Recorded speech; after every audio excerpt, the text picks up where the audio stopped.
Welcome back to Marvel Maniac and MCU After Show. This is your host, Eric Cicada, aka Mr. Honest.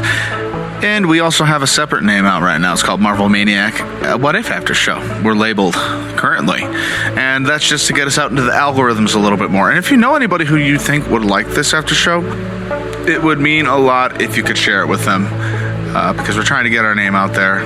We as in me. I'm the only guy talking on this mic right now. Well, I do have my friends on sometimes. I host this show on my own. I love doing this, and I love talking everything Marvel, and it is very good to be caught up to date with you. Literally, I'm about to sit and watch this as it's coming out. I mean, I'm 20 minutes out. That's okay, because it is fantastic to be watching Marvel as it comes out. Today's episode, what if Thor were an only child? No glorious purpose here. An overused phrase, clearly, in this podcast since Loki. Yet, I have no idea what will be to come from this episode. What happens to Thor without Loki? All I know is that he doesn't, want to grow a beard, and he shaves more often. And he seems more cocky somehow. Thor's character is to be very, a little arrogant. He seems more arrogant in whatever trailers they put out, which isn't much. So let's watch this. Similar to how I've done a few of the episodes this season, I'm going to watch and go and talk about this episode with you as I'm watching it. So I haven't seen this episode as I'm talking to you right now. Okay, my first thought going into this episode is Thor always was up against Loki from the very beginning, and without Loki pushing back up against Thor or the Avengers, Loki united the Avengers. It's what if Thor were an only child? I wonder what that means even for the Avengers, not just Thor. Okay, so yes, the show starts off. We're looking down at the night sky, and it comes down to a van in the desert.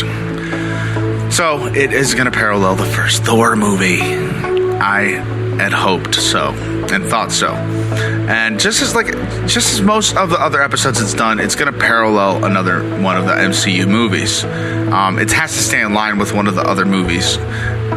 Even though in the opening credits, the Watcher says time is not, one straight line. It is a prism, because it's not a straight line doesn't mean it's not all connected. It has to be connected, and in one way or another, it's all the same stuff's got to be lying there, in my opinion. So that's what I find kind of very cool about it, and it's in that same effect. What I'm saying, how the prism, when you watch all the shattered shards in the credits that we just saw, actually. It's amazing because they all lie in the ground, and in the last episode, we just picked up a Tony Stark and we just picked up a Killmonger, and those two very forces at odds end. And then in this episode, we have two shards, and one's no Loki and one's a lonely Thor. And we see Jane sleeping inside the van at first, and then Darcy is tossing peanuts inside of a cup, and she's cheering herself on. It's funny. Got to see Darcy again, very excited, but no Agent Woo still. I really want to see Woo. Next time we see Woo, I'm going to lose it. Monitors light up, and Darcy wakes Jane up. Jane says she needs to talk to the director of S.H.I.E.L.D. because if her data is correct, an alien invasion is imminent. She just gets hung up on. So we pretty much know this to be Thor, like in the original Thor movie. Setting it up to just be Thor. There's no Eric Selvig with them either in this. She says 2 years ago the same anomaly struck star Alpha Icarus, and the entire star dimmed and then poof, disintegrated. And then she's on the phone with is just calling her out for being the Parks Department, and Darcy's like, we're talking about the end of the world, my dude. And you see pretty much the Bifrost shoot straight across the night sky over them instead of landing in front of them. Darcy says they're here, and Jane says we're too late, the invasion has begun. In front of a giant hotel, it says, welcome to Las Vegas, Nevada, big pink lights. Citizens of Midgard, your dull lives are about to come to an end, Thor announces in a giant haze of the Bifrost. He tells them to prepare yourselves for the party, Prince, is what he says. Him and his entire crew that we know from the movies seem to walk into the party there. A little insane, I think he's a little over the top in his antics, maybe. Like, 'cause some of the people there looked a little scared. So, like, he's too much for the people of Earth. And the Watcher says, more than battles won or lost. It's relationships that truly define a hero. The people who shape them, their stories. Thor and Loki, a brotherhood so strong and pivotal it would change the fate of a universe. Their childhood taught Thor many lessons. Now that's a really big point that could probably be easily looked over in this. It's not just, this is just all even before any of the events of the Avengers. I mean, this has nothing to do with anything later on. This has everything to do with their childhood. Everything to do with him growing up with Loki. I was wrong. Like I said, this is everything to do with not the events of the first Thor movie alone, just their childhood. We see this picture of Loki holding up the great Winter's Hold thing that he used in the episode 3, the great Casket of Winters or whatever it's called, and he's freezing Thor. In another universe, instead of raising the Jotunheim prince Loki as his own, Odin returned him to his people. Without his trickster brother to keep things lively, Thor grew into a very different prince. So yeah, I could definitely see how that happens. He almost becomes like a version of Loki without having Loki. He becomes so spoiled and, like, I don't know. I already have such a more of a disdain for Thor right now. Odin lies in bed, and Frigga, Thor's mom, says, "Rest, my love." She's telling him to allow the Odin's sleep to restore your body and soul, which is like, I just find it sad. I'm not laughing, but I almost am, because Odin doesn't go into the Odin sleep like only until like nearly the end of the movie for like really harsh reasons, like when Loki like screams at him like that in that really dramatic scene. So it's like Thor just being so the way he is, I'm guessing just put him into the Odin sleep, and he just needs to recover from Thor being the way he is, I guess. Frigga pokes Odin's face to make sure he's asleep, and he is, and she says she's off to her sisters for the solstice. Thor follows her outside across the Rainbow Bridge. She tells him, "This is your first taste of kinghood, my prince. I expect you to study and to read up on the 9 realms you will one day be ruling. No parties," which of course means he's going to throw a huge party. Is this just going to be like the Thor's parents leave town episode, and he's going to just throw a huge party and get caught?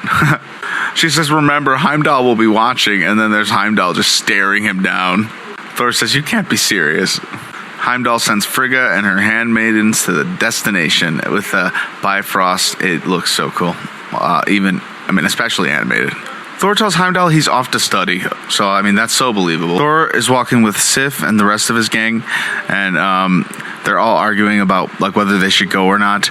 And he says, "My father has ruled Asgard for centuries, and the most interesting thing that he's ever done is fall asleep. He only cares about responsibility and blah, blah, blah.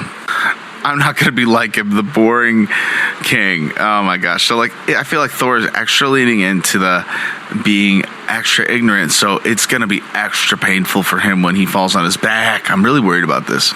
Like, we've seen Doctor Strange have the universe collapse around him. This show goes dark. So what's going to happen to Thor?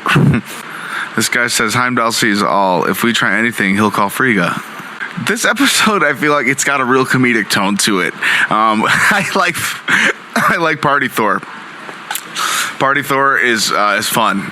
He's like, he's got the brewskis in hands. He's like, "We're going to the most backwater planet that not even Heimdall pays attention to. Alert the realms. Party on Midgard." That's great. This is turning out to be a lighter toned episode. Let's get through it, but this is funny so far. You know, This is actually insane now that I'm seeing what's happening here. This isn't just Thor inviting Asgardian friends to Earth. This is Thor inviting the 9 realms and everyone into Earth. All the realms. And everyone, this is why Jane wasn't wrong. I underestimated Jane Foster. I underestimated Darcy Lewis and their characters for the last time in my Marvel Maniac podcast career. I'm telling you this as I finish my Cheez-It and I carry on in the episode. They were warning us of an alien invasion, not but 6 minutes ago, and I had not yet listened. Thor is throwing a huge party on Earth. Ships are just dropping people off everywhere. It's insane. We're with Jane and Darcy, and Jane is scanning the crowd for the first extraterrestrial that had arrived, and she sees that it's Thor. I definitely think I see Yondu in that crowd. Jane sees Thor, who's talking to a bunch of Skrull, and Jane, definitely still flattered by the looks of Thor. And Jane said, what do you expect him to look like, E.T.? Jane says she's going to make first contact with an alien. Darcy says, I think half the strip beat you to it. And she says, you can make first contact with this guy, and it's Howard the Duck. He's been showing up a lot. I love that. She calls him a loser. It's not very nice. He's like, big talk coming from a brunette. She asks, how do I look? And Darcy says, completely unprepared for whatever comes next. Skrull are all shifting into Thor around him as he's requesting them to. He's like, you do me. No, you do me. No, you do me. And they're all turning into Thor. It's hilarious. He's like, you guys really get me. Jane pokes Thor in the back, and he looks down at her. She's much shorter. She says, I'm Dr. Jane Foster of Earth. And he's like, I almost stood on you. Thor, Crown Prince of Asgard. Libations, crudité, baked goods. And it cuts to the Grandmaster eating cake, and he's like, I love cake. That is just such a great cutaway. She says, Thor, as in Thor, the Norse god of thunder? He says, I don't know anything about horse gods, but I do know how to bring the thunder. She says, 18 months ago, Alpha Star Icarus died. The astronomaly that preceded it happened again tonight. What I'm asking is, was that you? Was that you? That was an awesome party. We lost Fandral for 3 days. Found him in a barn next to a baby goat, and it cuts to Fandral. He says, I named him Gary. She tells him, you killed a planet. Thor asks her what the tablet is, the lightbox thing. Is it magic? I love magic. Did you build this thing all by yourself? He's so interested. She says, excuse me, I happen to be an astrophysicist with multiple PhDs. He tells her that she must be a genius. She's instantly flattered. The connection's still there between the two. Do all geniuses have such deep, dark eyes? Yeah, they're going right into the romance. It still connects between all universes, the love between Jane Foster and Thor. It's like watching the birth of 2 stars on the edge of the galaxy, he says. Record scratch cuts to Howard, and he says to Darcy, want to get some half-price nachos? She says, okay, fine, Duck, but it's not a date. Later, we got Thor and Jane on the dance floor going crazy, and then the Grandmaster is on the DJ. No kidding. It's going that crazy. Party Thor is going for it. The music stops, and the Grandmaster goes, release the foam. And everyone goes nuts. At a craps table, Korg blows on Nebula's dye. She's like, blow on these, and he blows on them for her. She says, Mama needs a brand new eye. And she rolls them. She wins. Yeah, that's great. Great cameo. Oh, we even got Drax there visiting. Yeah, a lot of visitors from across the universe. Darcy and Howard get married. Okay. By an Elvis impersonator. Okay. Jane and Thor leave a tattoo shop, getting opposite tattoos. She's got one that says magic. He's got one that says science. Now we cut to the next morning, and it's like very like the movie The Hangover, and Thor is like sleeping on a couch. He's got makeup on him pretty much. Now there's a bra hanging over a statue. Everybody's sleeping, passed out, and the room's just a wreck. Jane is in the big bed, and all of a sudden, all the phones start going off, and they're ringing unknown numbers. Rumlow is smashing on the door. He's saying, this is S.H.I.E.L.D., Dr. Jane Foster, Dr. Jane. He's banging on the door over and over again saying that. Rocket is passed out in the sink, by the way. Rocket has made his way into the room. She's looking around at the trash room. She's so disoriented. The room is just trashed. Her reaction to Rocket is hilarious, by the way. Maria Hill comes to the door. She says, acting director of S.H.I.E.L.D., you need to come with us. Darcy's out there with him, and she shrugs between two agents. Jane says, can this wait until after breakfast? Maria Hill says, you were the first to warn us about this extraterrestrial threat. Now I hope you'll be the key to eliminating it. Jane says, threat? Would you call him a threat, really? And then Hill asks, do you want to know why I'm the acting director, Dr. Foster?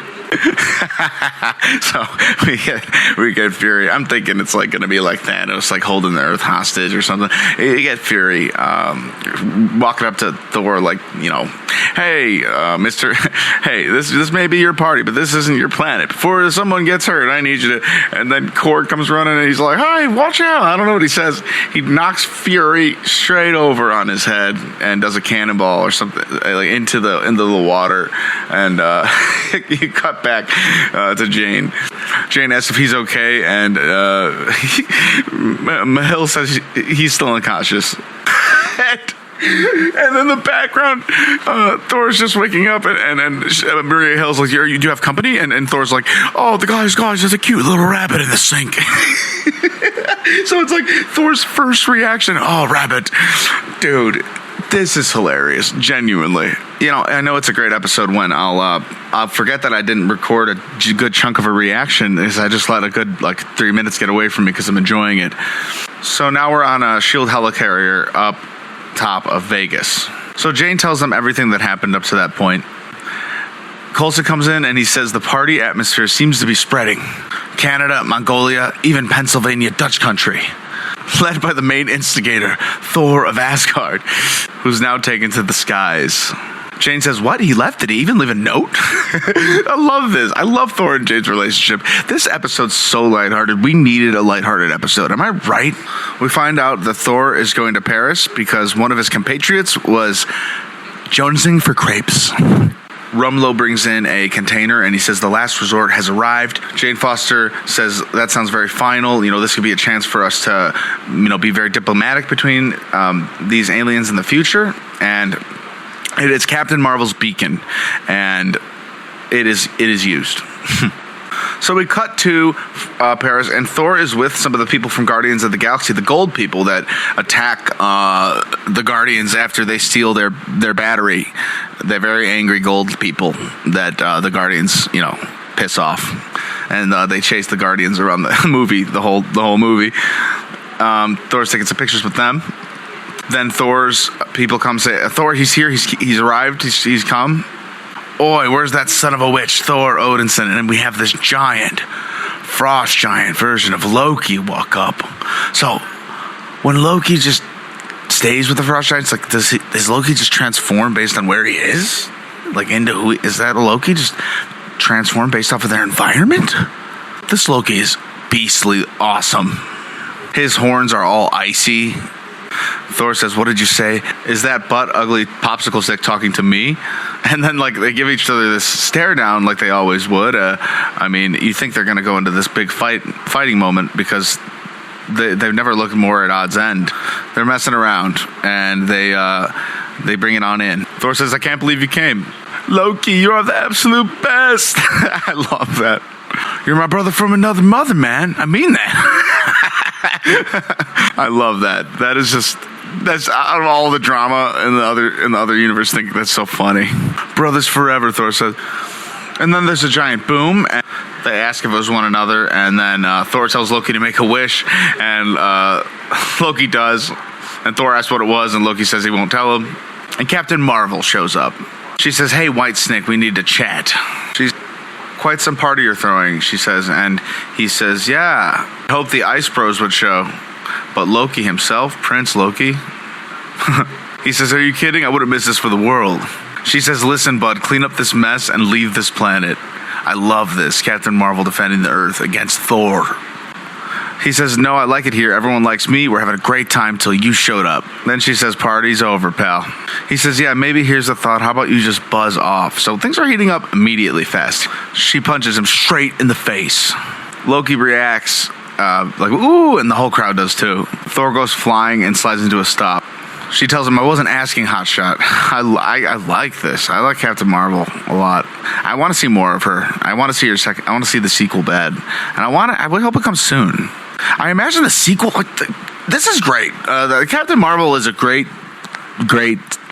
surprise addition to this. The Captain Marvel sequel, the potential in it is so amazing. It could trek so much. We could see her perspective on so much in the MCU from another angle. We can get Ronan the Accuser again. That would be cool to see him again. I don't know. I don't know why. I kind of want to see just her end of everything. I think there's a lot of explaining to do for Carol Danvers. But anyway, Thor says, there's a Midgardian word for women like you. Party pooper. One guy in the background goes nuts laughing. He's like, oh, dude, that is so funny. There, I said it. And then Captain Marvel says, okay, this one's for Fury. She gives him an uppercut that sends Thor way blasted up into the sky. She starts to announce, now for the rest of you, but Mjolnir smashes into her and knocks her into a building. Thor lands onto the plaza. The ice giants stand behind him like giant thugs. Loki is a giant ice thug. He throws his hammer and she dodges it and she says smooth move, but it comes back and hits her in the head on the way back. And he says hammering, get it? I love that Chris Hemsworth came back for this. It makes it that much better. Same with the Doctor Strange episode. And you know what? The Iron Man episode? Come on, RDJ. Just come back for these because it'll make it a million times better. And everyone else is doing it. I mean, come on. Benedict Cumberbatch came back for his. And it made that Doctor Strange episode so good. Captain Marvel says, I'm going to count to 3 and you're going to put the hammer down. Thor starts twirling Mjolnir and dust starts going everywhere. He smacks her with it so hard, literally sending her to another country. And it's just visually awesome to see the way they pull that off and show her flying over from France to the United Kingdom. It's insane. She lands right on a Stonehenge, the iconic Stonehenge. She slides into one of the giant stones and grabs it before it falls over. She turns to find Thor landing behind her, and she says she doesn't know what these are, but they're important, and just stop. And Thor threatens to knock it over like a brick. Thor is a bad boy. Bad Thor. And he knocks them all over like dominoes. Why'd you do that, Thor? Captain Marvel is enraged, and she punches him straight into space, and he arcs towards another continent. Oh my gosh. Oh my gosh. This is insane. So we get the basically best thing we've gotten maybe of the this is like an anime fight. They land in basically I'm like, okay, is this like a Dragon Ball fight? Yes. They land in a desert. Thor lands on his back and he gets off the ground. He says party foul, and he reaches out for his hammer. Captain Marvel floats down. Thor's holding off, and he's like, I'll be right with you, just 1 second. Mjolnir flies past her super speed, and he says, there it is, woo, let's do this.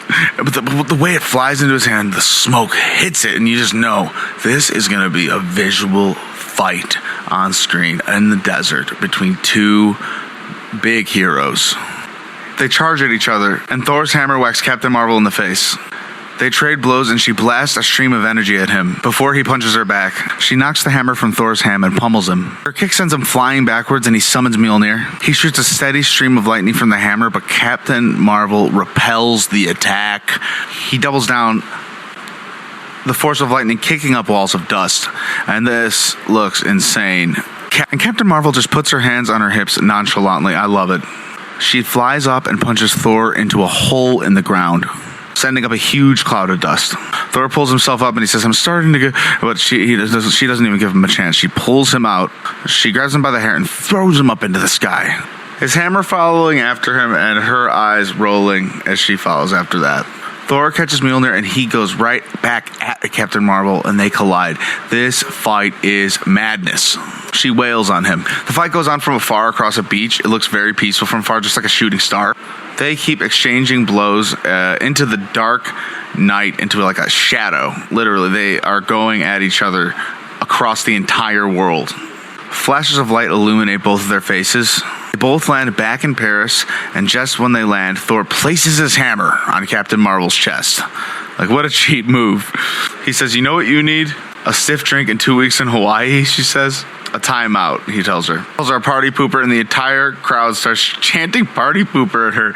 This episode is such a funny episode. It's just, what a blast. Back to her, Hill and Captain Marvel back on the helicarrier, along with Darcy and Jane Foster. And she says, I thought that Fury said you were the best, that your punch was equal to 10 nuclear bombs, that your cat could devour whole armies. Darcy says, you got a cat? What's its name? Goose. Darcy really likes Captain Marvel. She wants to work for her as like her cat wrangler or intern, and Captain Marvel asked her to take it down a few notches, like in an 8. She needs it at a 4. And Jane gets a call from Thor. He tells her that she's the nicest, sweetest Midgardian woman that he's ever met. And she asks how many that he's actually met. He says 2, but the other one hit me with a bridge. And he said, that hurt more than my face. She asked, on that last party on Alpha Star, did you really destroy that planet? And he said, no, it was more of a meteor anyway, not a planet. Thor is so suspicious. And it was burning apart, so we just kind of helped it along. And Jane says, so no one got hurt? He says, no, of course not. Even the baby goat, Gary, got home safely. Darcy says, all I'm saying is no one would notice if you blew up a Dakota. Hill says the Mojave Desert could stand a hit. It's not a bad idea. And then Captain Marvel says lure him to Siberia and then go kaboom on his ass. Jane completely disagrees, and she says we're talking about the fate of the planet, but this is way over the top, and I refuse to let it happen. And that's when Hill says, we are no longer in need of your services, Miss Foster, thank you. And they let her go. When they get let off, they meet Howard the Duck again, and he says, look who comes crawling back, Miss Howard the Duck. Oh my goodness. Jane calls Thor, and Loki answers. And he says, you know, you haven't got a friend, have you? We could do double date. He accidentally drops the phone. Genuinely, he messes up. Clumsy Loki. Darcy says, too bad we can't call his mom. And it is the most genius thing that hasn't been said yet. And, Jane says, you really are a genius. She gives her a hug. So, I think Jane is going to the logical conclusion here. I think this is the best idea. We get some craziness around the world. The Frost Giants are spinning a Ferris wheel. Surtur from Thor Ragnarok puts his arm around the Statue of Liberty. He's trying to make it his girlfriend and destroys the Statue of Liberty. The ice giants are forming like ice all over the Mount Rushmore and stuff. I think that's going to melt. Maybe more harmless fun on their part, but still pretty disgraceful. Then Surtur's trying to limbo, and he also destroys a power grid. Also, everyone here just trying to get some innocent fun. Let's just get these guys a giant planet where they can do this on their own, like where they're not going to hurt anybody. They just need a playpen. Thor is about to go run towards the Sydney Opera House, and he's gonna go slide down it, and everyone's cheering for him to do it. And he starts to fly towards it when Captain Marvel intercepts him. We see a lot of Korg throughout this episode, and all the partygoers on the bridge stare as Thor gets carried off by Captain Marvel, and they're all very, very disappointed at the sight of it. And Korg had something in his mouth, and he dropped it when he saw Thor get carried off. It's very, very funny. Captain Marvel holds Thor down as they speed through the air. She looks even more angry than she did last time. Darcy is connecting wires, and Jane is thanking Eric Selvig on the phone, so he is still around.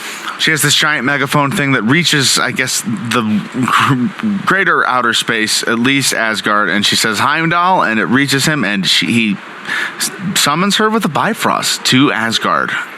Captain Marvel brings Thor to an isolated, icy mountain where the helicarrier follows him. Hill says, arm the nukes, and Coulson says, I thought she was the nuke. And she says, just in case she gets distracted by a cat.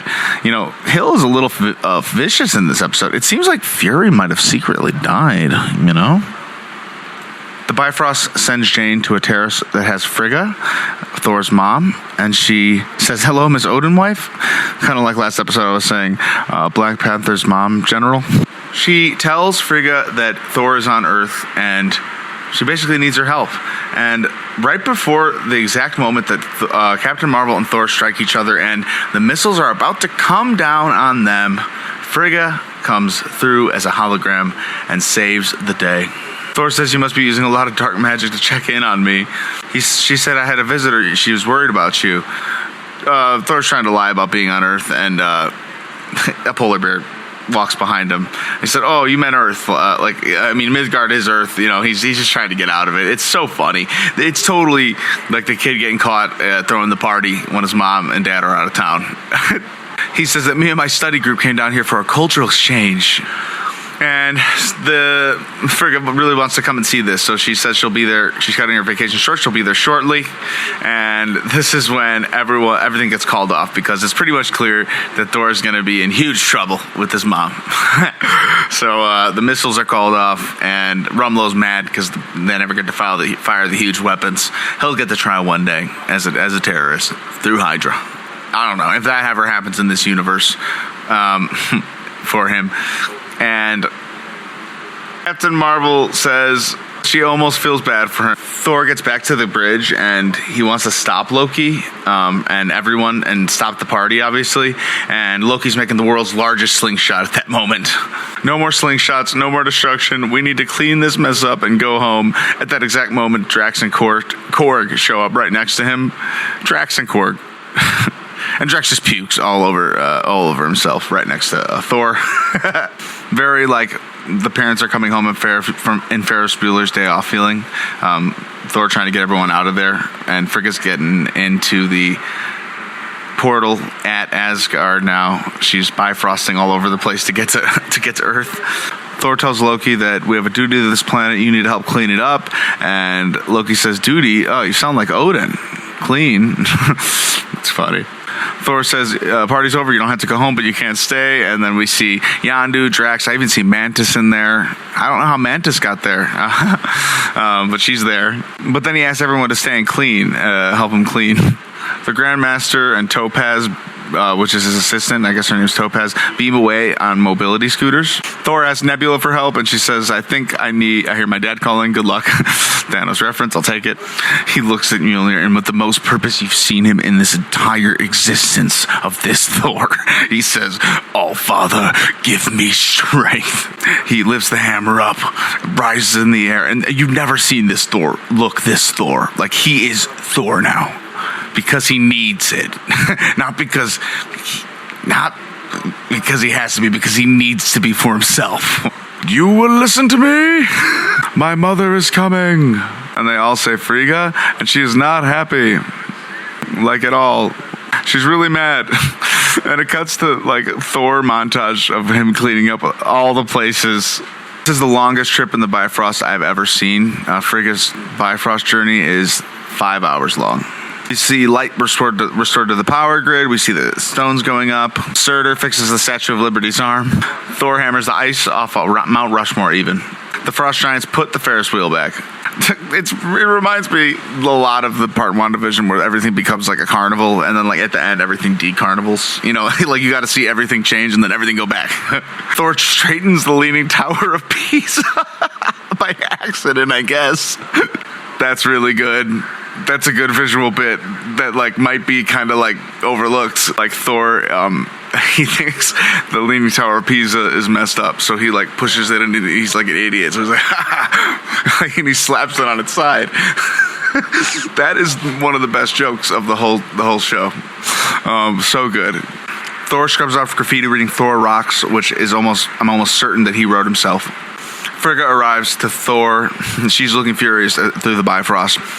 Fierce, furious, awesome. And he says, "Oh, Mother, good to see you. Welcome to our study group." And it's a bunch of people, a bunch of his students, aka party goers, sitting in front of him, cross-legged, and they're studying. And to end our studies, what do we always say, class? They all say, "Learning is magic." He tells his mom, "Did you know that Midgard was the birthplace of the Snuggie?"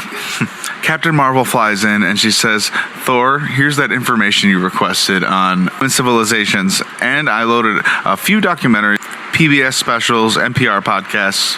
She says she'll call him next week to discuss it. She's helping Thor out. He says, so tiny yet contains so much. Thank you.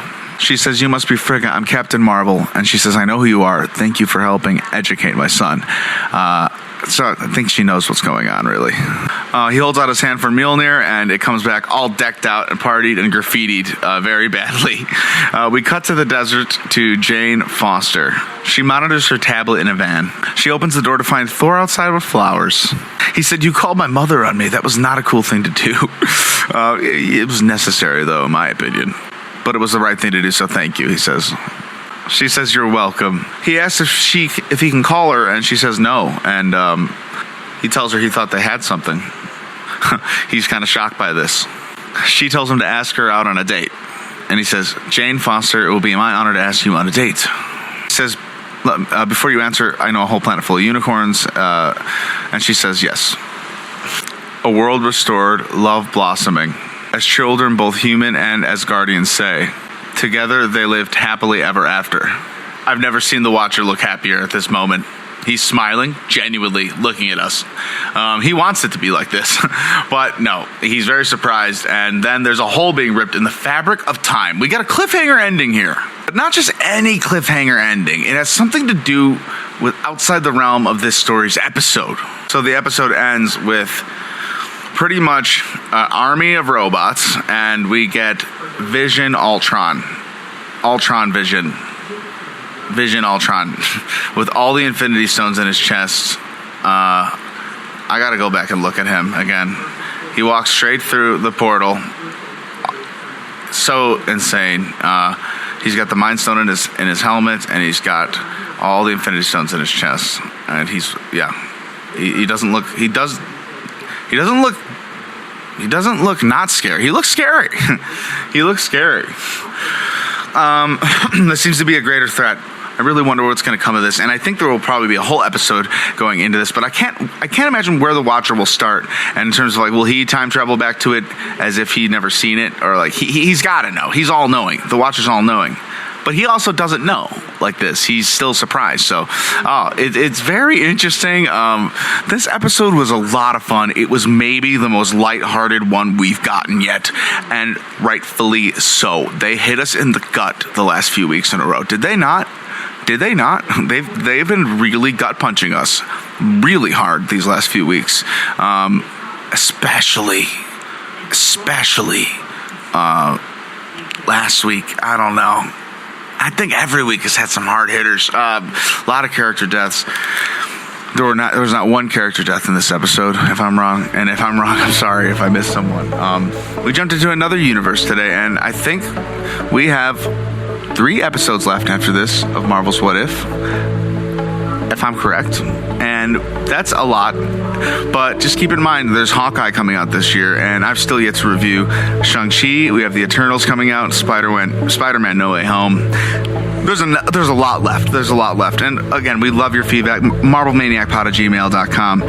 TikTok, Instagram, Twitter, @MarvelManiacPod. All donations right now. The best place would be PayPal.me/MarvelManiacPod or @MarvelManiacPod on PayPal. Everything goes right back into the show, keeping the lights on, all that good stuff, and nothing but good vibes. Thank you so much for being here. It is very much appreciated. Your presence is so much felt, and we love your feedback.